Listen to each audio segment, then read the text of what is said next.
সকলোকে নমস্কাৰ জনাইছোঁ। আজি আচলতে এটা বিশেষ কাৰণত এই ভিডিঅ'টো মই প্ৰস্তুত কৰিছোঁ। আজি মই যিখন বিদ্যালয়ত কৰ্মৰত বিবেকানন্দ কেন্দ্ৰ বিদ্যালয় শিৱসাগৰ, আজি আমাৰ বিদ্যালয়ত এটা বিশেষ অনুষ্ঠান অনুষ্ঠিত কৰিবলৈ লোৱা হৈছে আৰু এই অনুষ্ঠানটোৰ বিষয়ে আপোনালোকক জনাবৰ বাবে, অনুষ্ঠানটোৰ সামগ্ৰিক পৰিৱেশ আপোনালোকক দেখুৱাবৰ বাবে ভিডিঅ'টো প্ৰস্তুত কৰিছোঁ।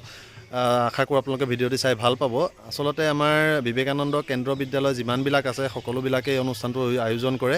বিশেষকৈ দশম শ্ৰেণীৰ যিসকল ছাত্ৰ ছাত্ৰীয়ে আগন্তুক HSLC পৰীক্ষাত অৱতীৰ্ণ হয় তেওঁলোকৰ বাবে অনুষ্ঠানটো আয়োজন কৰা হয়। মাতৃ পূজা আৰু উৎসৰ্গ এটা অনুষ্ঠান অনুষ্ঠিত হয়। যথেষ্ট এটা আৱেগিক অনুষ্ঠান আৰু অতি সুন্দৰ পৰিৱেশ তাত আপোনালোকে দেখিবলৈ পাব। গতিকে এই অনুষ্ঠানটো আপোনালোকক দেখুৱাৰ উদ্দেশ্যে এই ভিডিঅ'টো মই প্ৰস্তুত কৰিছোঁ। গতিকে আহক ভিডিঅ'টি আৰম্ভ কৰোঁ। মূল অনুষ্ঠানলৈ যোৱাৰ আগতে মোৰ সৈতে আছে আমাৰ বিবেকানন্দ কেন্দ্ৰ বিদ্যালয়ৰ শ্ৰদ্ধাৰ অধ্যক্ষ মহোদয় Basudev Upadhyay sir. Sir, first of all, you are most welcome to my YouTube channel. Sir, can you please explain about the significance and importance of this Matri Puja and Utsorga ceremony? Vivekananda Kendra Vidyalaya, along with VKB Shivsagar, all Vidyalayas we used to organize, celebrate Matri Puja and Utsarga ceremony. The importance of this celebration is that student has to understand the purpose of life. They have to become good men, real men, perfect men of the society, and they have to carry on their good study also. They have to develop their career also. But along with that, they should not forget culture, root of their life, the root cause of society and all.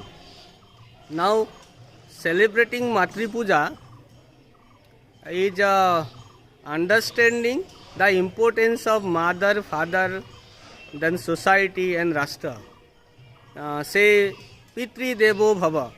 So, father is my God. Matri Devo Bhava. Mother is my God. Society, Rashtra Devo Bhava. So, Rashtra is my God and goddess.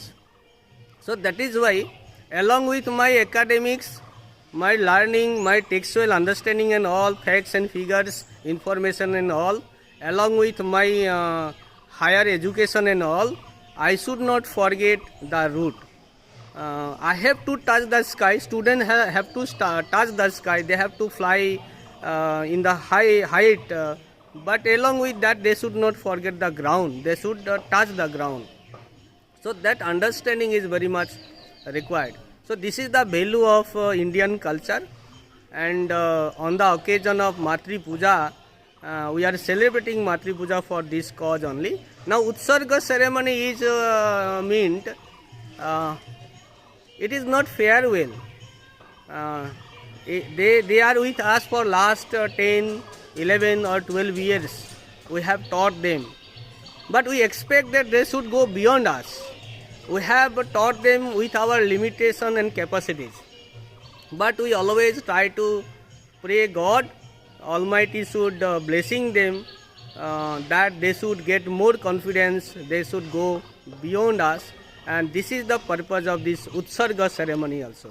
Thank you. Thank you so much, sir. গতিকে দেখা পালে আমি অধ্যক্ষ মহোদয়ৰ পৰা আমি অনুষ্ঠানটোৰ বিষয়ে কিছু তথ্য আমি আৰু তাৎপৰ্যৰ বিষয়ে আমি জানিব পাৰিলোঁ। গতিকে এতিয়া আহক আমি মূল অনুষ্ঠানটোৰ দিশে আগবাঢ়োঁ।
ceremony which we are going to start. It is a kind of farewell which was followed during Gurukula system during ancient time. Vivekananda Kendra also is trying to keep this tradition with us. When the students are going out from the school, they should take some sanskaras and lot of blessings from gods and all elders.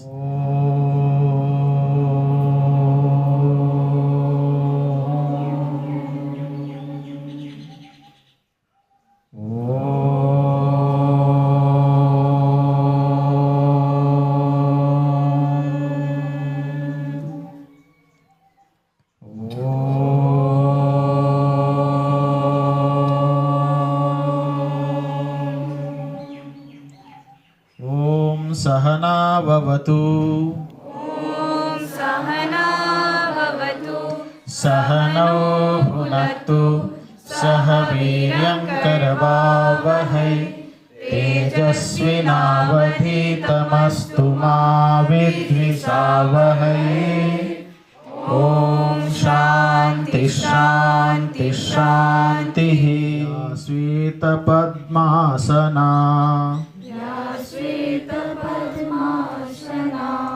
या ब्रह्माच्युत शंकर प्रभृतिभिः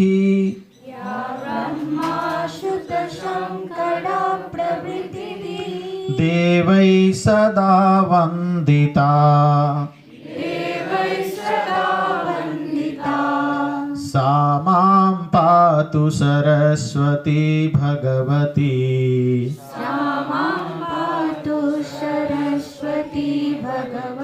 तन्मय हो जा मेरे मन,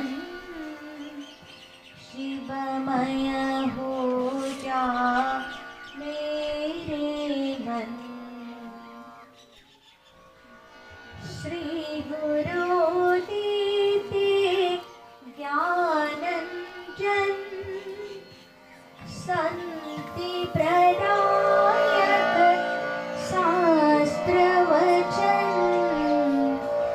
अवननिरत अनवरत नयन खोल रहे मन अवगुंठन तन्मय हो जा मेरे मन, शिवमय हो जा मेरे मन। जगन माता का श्वेत अनंत गीत सुनाता रहे पवन, आस्त मूर्ति का दिव्य नटन अखिल जगत अनुपम आंगन। जैसे ही मातृ पूजा ये शब्द मेरे सामने आता है, मेरे मन में माताओं के प्रति जो अपार श्रद्धा है वह जाग जाती है। ये मेरा 7वां स्कूल है इस साल जहां पर मैं मातृ पूजा करा रहा हूं। आप सभी बच्चे परम सौभाग्यशाली हैं कि आपको ये अवसर मिला है कि आप मां की पूजा करने के लिए बैठे हैं। यह सौभाग्य सबके जीवन में प्राप्त नहीं होता है।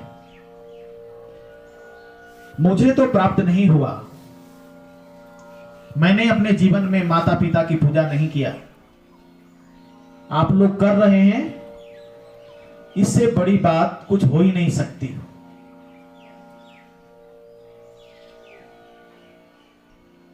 माता की पूजा करना यह क्यों अनिवार्य है? अक्सर क्या होता है कि हम मंदिर में जाते हैं, मस्जिद में जाते हैं, गुरुद्वारा में, चर्च में, सब जगह जाते हैं। हम भगवान की खोज में जाते हैं, हम तीर्थ यात्रा पर जाते हैं, हम गंगा स्नान करने जाते हैं ताकि मेरा पाप धुल जाए। लेकिन जो ईश्वर, जो देवी हमारे घर में बैठी हैं, हम उनका सम्मान नहीं करते। जो जीवित रूप में देवी हमारे घर में बैठी है, हम उनका सम्मान नहीं करते, उनका अपमान करते हैं, उनकी बात को नहीं सुनते हैं, उनकी आज्ञा का पालन नहीं करते हैं और हम मंदिर में भगवान की पूजा करने जाते हैं। ऐसा करने से वह फल प्राप्त होने वाला नहीं है, क्योंकि मां का हृदय जो है वह इतना ममतामयी है, इतना करुणा से भरा होता है कि कई बार लोग कहते हैं मां पढ़ी लिखी नहीं है, लेकिन उसके अंदर जो अनुभव का ज्ञान है वह बहुत ज्यादा होता है, किसी पढ़े लिखे से ज्यादा। मां के अंदर अपने बच्चों के प्रति इतना प्रेम होता है, इतना स्नेह होता है, वह चाहती है कि ज्यादा से ज्यादा हम अपने बच्चों को आगे बढ़ाएं। और बच्चे मां को क्या समझते हैं? बुर्बक। मां को कुछ आता नहीं है।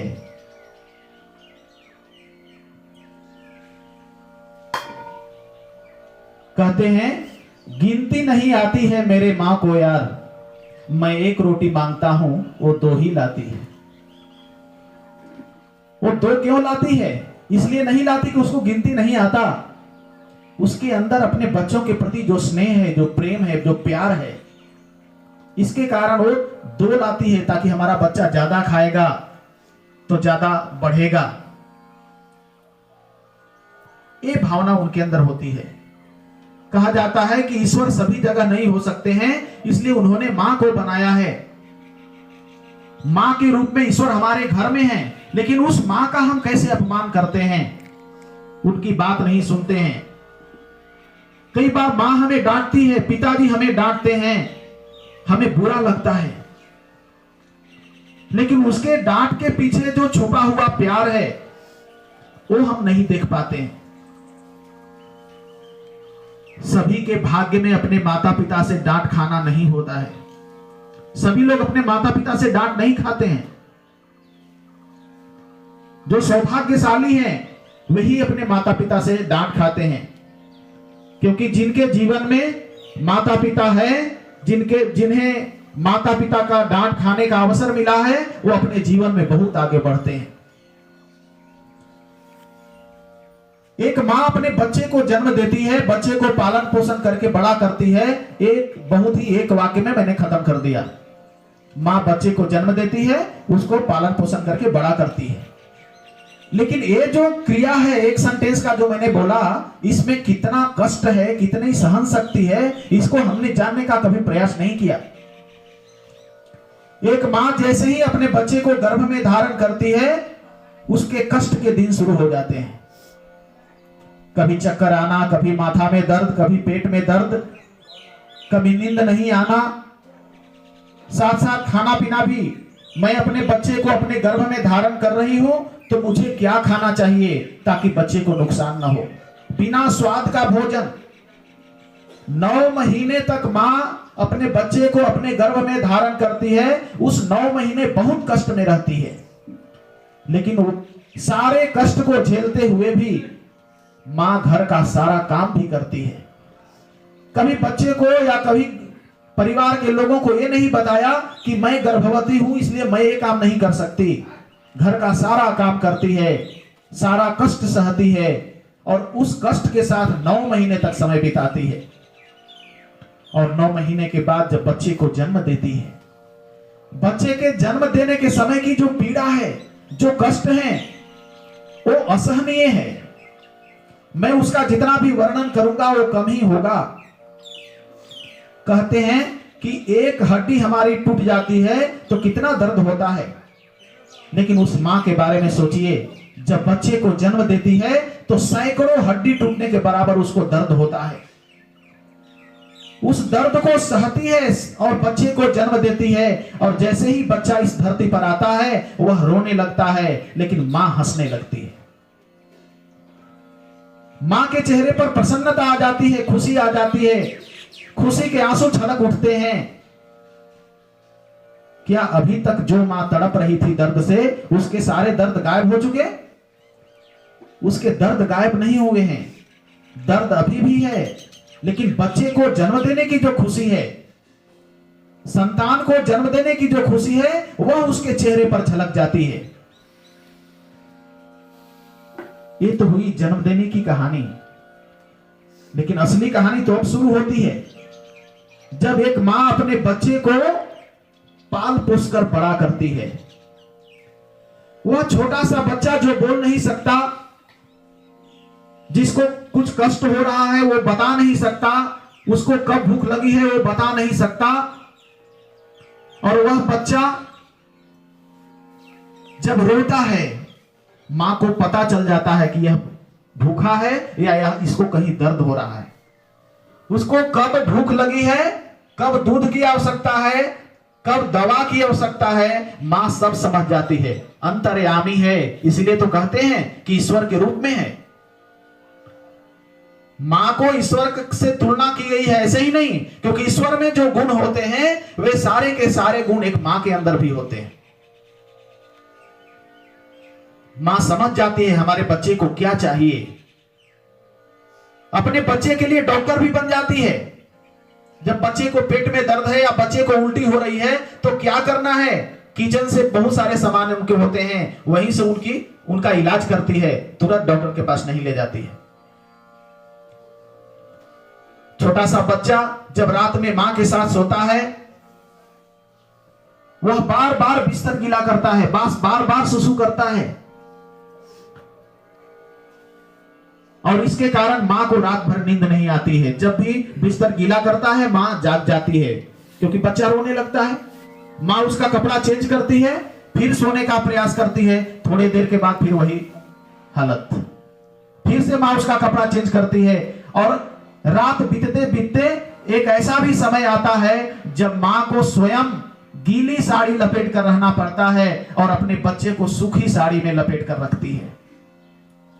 और वह एक दिन नहीं चलता है, 2-3 साल तक यह प्रक्रिया चलते रहती है, लेकिन मां ने कभी अपने बच्चे को एक चपत नहीं लगाया, एक थप्पड़ नहीं लगाया कि तुम ऐसा क्यों कर रहे हो, क्योंकि उसके पीछे मां का प्यार होता है। क्या बच्चा इस बात को समझता है? आपके लिए आपके माता पिता ने कितना कष्ट सहा है, इसको कभी आपने जानने का प्रयास किया? आपके मां का त्याग, आपके पिता का त्याग, उसको जानने का कभी प्रयास किया? मां पहले बच्चे को खिलाती है, फिर स्वयं खाती है। बच्चे को पसंद के अनुसार उनको खिलाना है। कभी घर में कुछ नहीं होता है, मां नहीं खाती, ऐसे ही सो जाती है, और बच्चा पूछता है कि मां तुमने क्यों नहीं खाया है? मां वहां भी झूठ बोल देती है, नहीं बेटा मुझे भूख नहीं लगी है, जबकि बात कुछ और ही है, घर में खाना ही नहीं बचा। अपने बच्चे को अच्छा कपड़ा पहनाती है, स्वयं कभी फटा कपड़ा भी पहना पड़े तो पहनती है। बच्चा पूछता है कि मां तुम्हारे लिए एक साड़ी लेकर आऊं क्या? नहीं बेटा मेरे पास बहुत सारी साड़ियां रखी है। यहां भी झूठ बोल देती है। तो एक मां जो है अपने बच्चे के लिए इतना कुछ करती है, इतना सहन करती है, इतना त्याग करती है, और उस मां का महत्व यदि हम नहीं समझेंगे अपने जीवन में, तब हमसे बड़ा अपराधी कोई हो ही नहीं सकता। आज हमारे देश में भी देखा गया है, पाश्चात्य संस्कृति का अनुकरण कर रहे हैं। हमारे देश में भी बहुत सारे वृद्धाश्रम खुल गए हैं। ये हमारी संस्कृति का कॉन्सेप्ट नहीं है। बच्चे बड़े हो रहे हैं, पढ़ लिख रहे हैं, नौकरी कर रहे हैं, उनके पास समय नहीं है, तो मां बाप को वृद्धाश्रम में रख दो। और ये कौन करता है? गांव का अनपढ़ लोग नहीं कर रहा है, ये पढ़ लिख कर बड़ा आदमी जो बन रहा है वो लोग ऐसा कर रहे हैं। किसी गांव में आपने वृद्धाश्रम नहीं देखा होगा, वृद्धाश्रम शहरों में है। एक बार एक बच्चा नहीं बोलेंगे बेटा बड़ा हो गया नौकरी कर रहा है, वह चाहता है कि मां को अपने साथ रखे, लेकिन रख नहीं पा रहा है क्योंकि पत्नी झगड़ा करने लगती है, हम नहीं रख पाएंगे। कहते हैं ना, अकेली मां 4-4 बच्चों का पालन पोषण कर देती है, लेकिन 4 बच्चे मिलकर अकेला मां को पालन नहीं कर पाते हैं, अब अकेला पिता को पालन नहीं कर पाते हैं।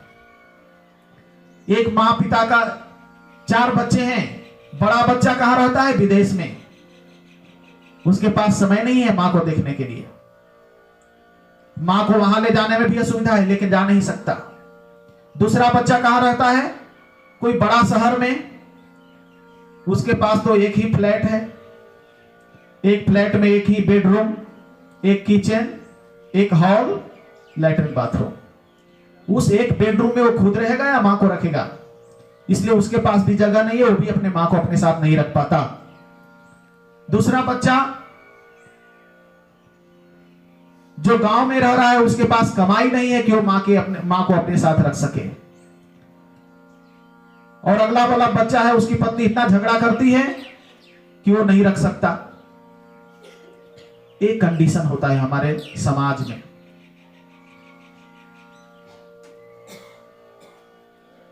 इस कंडीशन में हमें क्या करना है ये सोचना पड़ेगा। हमें संकल्प लेना होगा कि हम जैसे भी रहें, जिस परिस्थिति में भी रहें, हम अपने माता पिता को अपने साथ रखेंगे, क्योंकि माता पिता के सेवा में जो पुण्य है वह कहीं प्राप्त होने वाला नहीं है। कहीं तीर्थ यात्रा करने की आवश्यकता नहीं है, कहीं मंदिर जाने की आवश्यकता नहीं है। आप घर में अपने माता पिता की सेवा कीजिए, सारा पुण्य आपको प्राप्त होगा। कोई तपस्या करने की आवश्यकता नहीं है। एक संतान जो नौकरी करता है, उसकी पत्नी झगड़ा करती है कि हम माँ बाप को साथ में नहीं रखेंगे, हमारा अपना भी पर्सनल लाइफ है, हम उसको कब एंजॉय करेंगे। बेटा मजबूर हो जाता है, वह माता पिता को बोलता है कि चलो मां थोड़ा घूम कर आते हैं, एक वृद्धाश्रम में पहुंच जाता है। मां बाप को मालूम नहीं है कि वृद्धाश्रम है, उनको बोला कि आप यहां बैठिए, मैं थोड़ा जाकर आता हूं, लेकिन वो जो गया सो वापस आया ही नहीं। बाद में माता पिता को ये मालूम हो गया कि यह वृद्धाश्रम है और मेरा आगे का जीवन यहीं कटने वाला है। वे लोग रहने लगे, कई साल गुजर गए। जब ऐसी अवस्था आ गई कि वे शायद 2-4 दिन के मेहमान हैं, उनके पेरेंट्स, अनाथ आश्रम वालों ने उन्हें फोन किया कि आप कम से कम अंतिम में आकर के दर्शन तो कर लो अपने माता पिता का। वो वहां गया, जाने के बाद मां से पूछा कि मां कोई दिक्कत तो नहीं है, कुछ चाहिए तो नहीं, बताओ। मां ने कहा कि बेटा यदि तुम कुछ करना ही चाहते हो तो एक काम करो, इस वृद्धाश्रम में कई रूम ऐसे हैं जहां पंखे नहीं हैं, उन सारे रूम में पंखे लगवा दो। मां ने कहा कि क्यों? बेटा ने कहा कि क्यों? अब तो तुम ज्यादा समय रहने वाली हो नहीं, 2-4 दिन की मेहमान हो, अब पंखा लगाकर क्या करूं? मां ने कहा कि बेटा मैं तो तुम्हारे बारे में सोच रही थी, मेरा समय तो निकल गया, लेकिन तुम बिना पंखे के कभी रहते नहीं। यदि तुम्हारे संतान ने तुमको आकर के यहां रख दिया तो तुम कैसे रहोगे? मैं तो तुम्हारे बारे में सोच रही थी। यानी एक बेटा जो अपने मां को वृद्धाश्रम में रख देता है, उसके बाद भी मां को कोई शिकायत नहीं है अपने बेटे से, फिर भी वह अपने बेटे के सुख शांति के लिए सोचती है। ऐसी होती है मां। मां बाप का कहना मानना, उनके निर्देशों का पालन करना, जो ऐसा करेगा वह अपने जीवन में हमेशा सफल होगा। ओम सहना भवतु, सहनौ भुनक्तु, सह वीर्यं करवावहै, तेजस्विनावधीतमस्तु मा विद्विषावहै। ओम शांति शांति शांति। मैं एक बात बताना चाहता हूं, यहाँ जितने लोग भी उपस्थित हैं, जितनी भी माताएं हैं, जितने भी शिक्षक हैं या बाकी और पितृशक्ति भी हैं, कुछ पिताजी लोग भी हैं, तो हम सब लोग ये सोचेंगे, क्योंकि हमारी भी माँ है, हम सब लोग सोचेंगे कि हमारी माँ भी हमारे सामने उपस्थित हैं और हम भी उनकी मानसिक पूजा कर रहे हैं। इसलिए जो भी मंत्र बोला जाएगा सभी लोग बोलेंगे और साथ साथ मन ही मन ये सोचेंगे कि हम भी अपनी माँ की पूजा कर रहे हैं। हमारे पास भले ही सामग्री नहीं है लेकिन मन तो है। साथ ही सभी बच्चे मंत्र बोलने में संकोच नहीं कीजिएगा, क्योंकि मंत्र ही वह माध्यम है जिसके माध्यम से हमारी पूजा ईश्वर तक पहुंचती है। और जो भी कार्य कीजिएगा, जो भी बताया जाएगा, उसको पूरी श्रद्धा के साथ आप ये सोच लीजिए कि हमारे सामने साक्षात देवी बैठी है और हम उसकी पूजा कर रहे हैं। तो सबसे पहले सभी बच्चे थाली में जो दिया रखा है दिया जला लेंगे। धूप नहीं जलाइए, अभी धूप नहीं जलाएंगे, जब बोला जाएगा तभी जलाइएगा, सिर्फ दिया जलाएंगे। ओम गंगे च यमुने चैव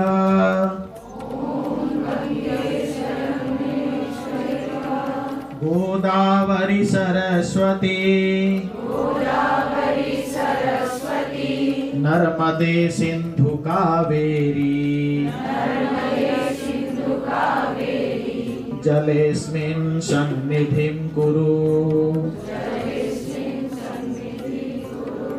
इसका मतलब ये हुआ कि जितनी भी पवित्र नदियां हैं हमारे देश में, गंगा, यमुना, गोदावरी, सरस्वती, नर्मदा, कावेरी, इन सभी पवित्र नदियों का जल हमारा इस जल पात्र में आ गया है, ताकि हम इस पवित्र जल से अपनी माँ की पूजा कर सके। हाथ हटा लीजिए, हाथ में एक फूल ले लीजिएगा और उस फूल को पानी में डुबा करके, एक फूल लीजिए, उसको पानी में डुबाकर अपने शरीर के ऊपर छींटना है, यानी अपने आप को शुद्ध करना है। सभी लोग हाँ छींटिए और मंत्र बोलिए। ओम अपवित्रः पवित्रो वा सर्वावस्थांगतोऽपि वा। सभी बच्चे हाथ में चंदन ले लीजिए और मंत्र बोलते हुए माँ के चरणों में रखना है। बोलिए, चंदनम समर्पयामि। माँ के चरणों में रख दीजिए। हाँ, अच्छा एक चीज और मैं बताना चाहता हूँ, कई जगह मेरे पास ये समस्या आई है। कुछ कम्युनिटी ऐसे हैं जहां पर अपनी बेटी से माँ जो है पैर नहीं छुआती है, बेटी को अपना पैर नहीं छूने देती है, ऐसा उनका ट्रेडिशन में है। तो कोई बात नहीं, ऐसा है तो छू करके नहीं करेंगे, अलग से करेंगे, लेकिन पूजा करना है, क्योंकि माँ हमारे सामने ईश्वर के तुल्य है, इनसे बड़ा कोई हो ही नहीं सकता। अभी सभी लोग फिर से हाथ जोड़ेंगे और माँ के विभिन्न रूपों का ध्यान करेंगे। मंत्र बोलिए। या देवी सर्वभूतेषु शक्ति रूपेण संस्थिता नमस्तस्यै नमस्तस्यै नमस्तस्यै नमो नमः। माता पिता के बाद हमारे जीवन में यदि किसी का स्थान है, वो हमारे गुरु होते हैं, आचार्य देवो भव। क्योंकि गुरु जो है हमेशा ये चाहते हैं कि हमारा जो शिष्य है वह हमसे भी आगे बढ़े, अपने जीवन में हमेशा उन्नति की ओर जाए। उस गुरु को स्मरण करेंगे। सभी लोग मंत्र बोलेंगे। अखंड मंडलाकारं व्याप्तं येन चराचरं तत्पदं दर्शितं येन तस्मै श्री गुरवे नमः। ओम गणपतये नमः। रख दीजिए माँ के चरणों में। फिर से दूसरा ले लीजिए। ओम गौर्यै नमः। रख दीजिए। फिर से ले लीजिए। ओम पद्मायै नमः।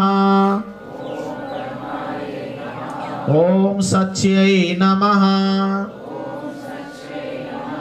ओम निधायै नमः।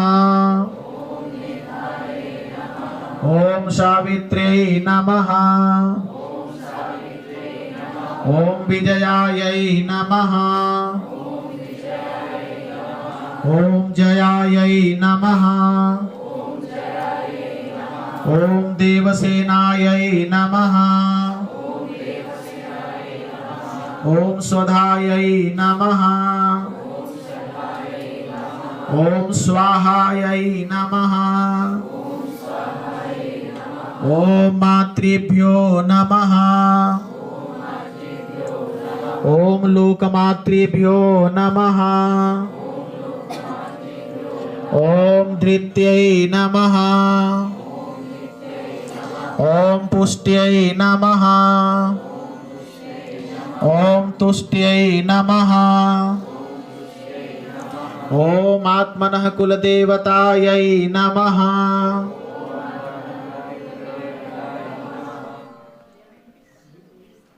अपराध सहस्रभाजनम् पतितं भीम भवार्णवोदरे अगतिं शरणागतं हरे कृपया केवलमात्मसात् कुरु।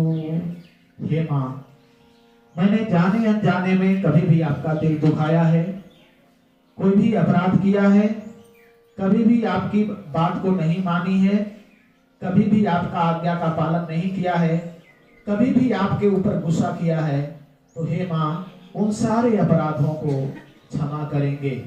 सभी माँ लोग बच्चे के सिर पर हाथ रख करके और उन्हें आशीर्वाद दीजिए कि हमारा बच्चा अपने जीवन में हमेशा उन्नति करे, हमेशा अपने जीवन में आगे बढ़े, सभी बड़ों का सम्मान करे, सभी महिलाओं का सम्मान करे, समाज की सेवा करे एवं देश की सेवा करे और एक अच्छा नागरिक बने, ऐसा आशीर्वाद दीजिए।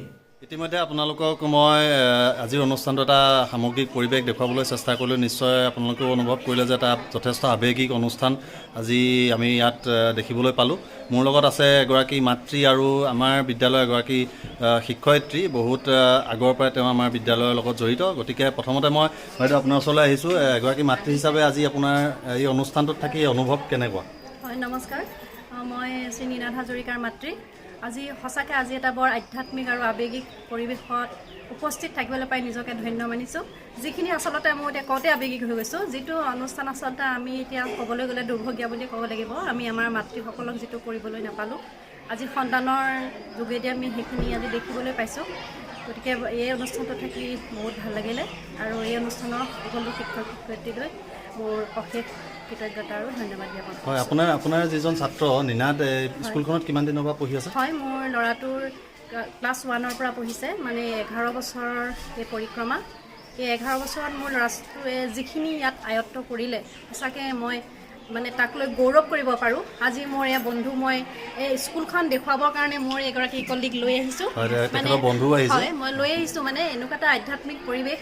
আৰু মই নিজেও মানে এগৰাকী শিক্ষয়িত্ৰী, যাতে আমি ইয়াৰ পৰা কিছু আদৰ্শ আমাৰ বিদ্যালয়লৈ আমি লৈ যাব পাৰোঁ, আমাৰ সেইটো এটা উদ্দেশ্য আছে। গতিকে এই স্কুলখনৰ মই উত্তৰ কামনা কৰিছোঁ। লগতে আজি অনুষ্ঠানটোত আমি যিহেতু দেখিলোঁ যে মাতৃসকলক আমি কি ধৰণে আমি তেওঁলোকক শ্ৰদ্ধা ভক্তি কৰিব লাগে, পিতৃসকলক কিদৰে কৰিব লাগে, আজি নৱপ্ৰজন্ম হয়তো বহুতখিনি ক্ষেত্ৰত এইখিনি পাহৰি গৈছে। গতিকে এগৰাকী মাতৃ হিচাপে নৱপ্ৰজন্মৰ ল'ৰা ছোৱালীখিনিৰ কাৰণে আপুনি কিবা ক'ব বিচাৰিব নেকি? হয়, আজিকালি এতিয়া দেখা গৈছে যে ক্ৰমান্বয়ে বৃদ্ধাশ্ৰমবিলাক মানে বাঢ়ি অহা দেখা গৈছে। মাক দেউতাকলৈ মানে নিজৰ সন্তানৰ শ্ৰদ্ধাটো কমি আহিছে।